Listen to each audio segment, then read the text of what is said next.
Hello and welcome back to The Goodness Margin, the place where we find margin for the good things in life. So today I am going to be doing another Q&A session.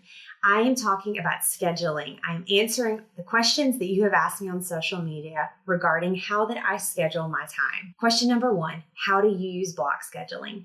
Block scheduling is a really great way to up your productivity.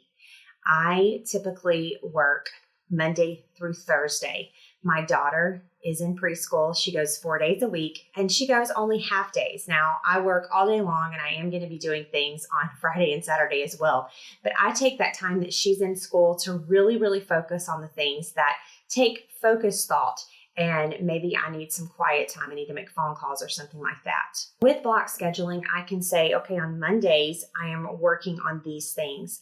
The next question, I am talking about my planner, but one of the things that really helps me with my planner is it asks me to choose a big 3. So 3 things for each day that I'm really going to focus on. And I will take those 4 hours I have during that day to focus on those things. Another way that you can use block scheduling, if there is a task that you can kind of batch things together. For example, if I have errands to run, rather than just running a quick errand, which is usually not typically a quick thing, I can batch all of those things together, use block scheduling to say, okay, on Tuesday during this time, this is when I'm doing errands. And I can put all of those errands together. I even sort of in my mind will map out a route that this is the best way that I can get all of these things done in the quickest amount of time. That way, I'm only leaving the house once, I'm getting all of these errands done, and I'm taking care of that. If you have small children, it might help you to really be able to only have to focus on one thing. Today, this is what I'm focusing on.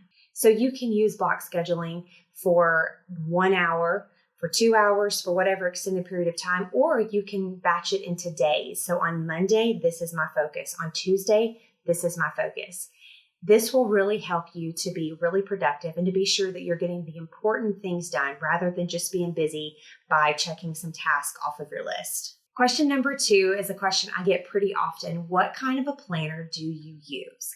Now, I love all things digital. In fact, if I'm going to a meeting and they pass out paperwork, I do like to take notes. But as soon as I get home, I'm going to take that, I'm going to scan it in, probably put it in Evernote. That way I'll have it forever, and then I'm going to throw those papers away. But as far as for day-to-day planning, I love having a paper planner. This planner is my favorite planner. I have used a lot of planners. I have used planners since high school. We were required to use planners, and that's been a long time ago. So I've used a lot of different planners, and I found that this one works the very best. This is the Full Focus Planner by Michael Hyatt and Company. I will put a link to that below.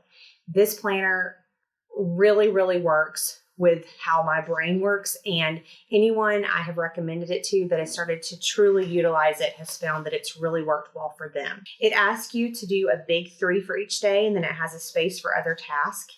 It also has a place for you to put your schedule for the day and an entire page for notes. This works so well for me. With my job, I will jot down a few little notes, and then I can go back and I know exactly where to find those things rather than on a sticky note or an extra sheet of paper that may have gotten misplaced. This planner goes by the quarter, which if you watch my video on quarterly goals, I plan my goals per quarter, and I love being able to focus on those 3 months to really get done what is the most important. It also has a weekly review and a preview where you look back on the week and look forward on the next week. I really encourage you to check this out. This is a really great planner to help you be productive. Question number 3, how to balance a schedule if you work day and night. Now, that sounds like a really busy life. And hopefully this type of schedule is only for a season in your life. So I'm really just going to speak to those seasons when things are crazy busy. When you're in a season like that, it is really important that you determine what the most important things are. Sometimes we're going to have to put some of our goals off to the side in order to not completely overwhelm ourselves. So you want to just sit down and write out what are the most important things for me to accomplish. Using block scheduling is really important during this time because maybe you only have a small amount of time each day that you can dedicate to different tasks. You also want to be sure to give yourself time for rest. You don't want to burn out. This is definitely a really crazy season that you're going through. And so just getting the very few important things done is enough for now. Question number 4, I have no schedule and I feel like I'm going in circles. Well, the reality is if we don't have a schedule, if we don't have a plan, we probably are going in circles. Most of us have no trouble being busy. We can be busy because life just is busy. There's all kinds of things for us to do all of the time.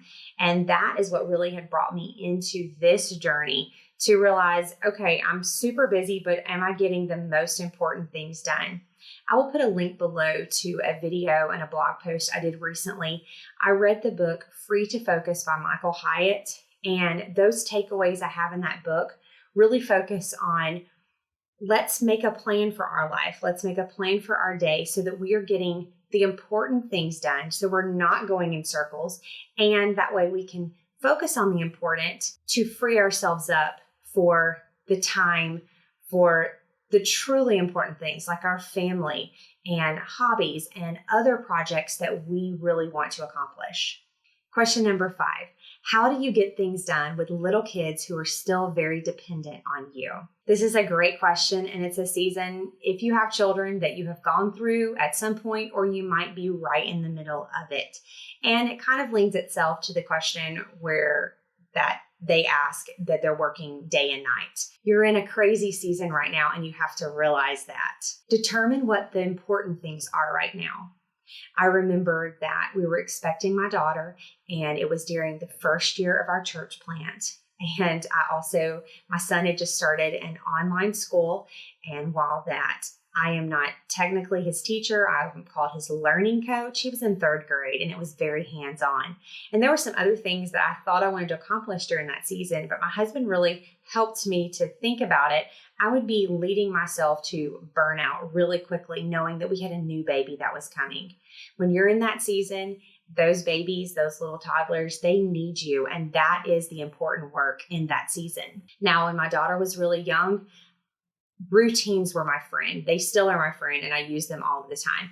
But they really helped me each day to kind of check those things off, get these things done, and know that I could take a breath. So getting 1 load of laundry done a day. It's not a lot, and it's something that probably only takes me maybe 10, 15 minutes, but it's something that's important to do every day. That way things don't start building up and overwhelming me. If you have a baby or a little one that's not sleeping through the night, during nap time, it might be important for you to catch a quick nap as well. But nap time was when I really utilized that time to, okay, I can sit down, I can take a minute for myself, but also I can choose what are the important things I need to get accomplished.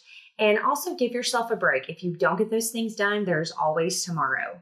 The biggest tip I can give you in this season is to take a deep breath, find routines that work for you in this season, and know that those little ones, those are the important work. I hope that these questions were some of the ones that you've had in your mind, and they've maybe helped you to think about how that you can add margin to your life. If you've enjoyed this video and you would like to know when the next video goes live, please subscribe to my channel and hit the bell so you'll be notified when the next video goes live.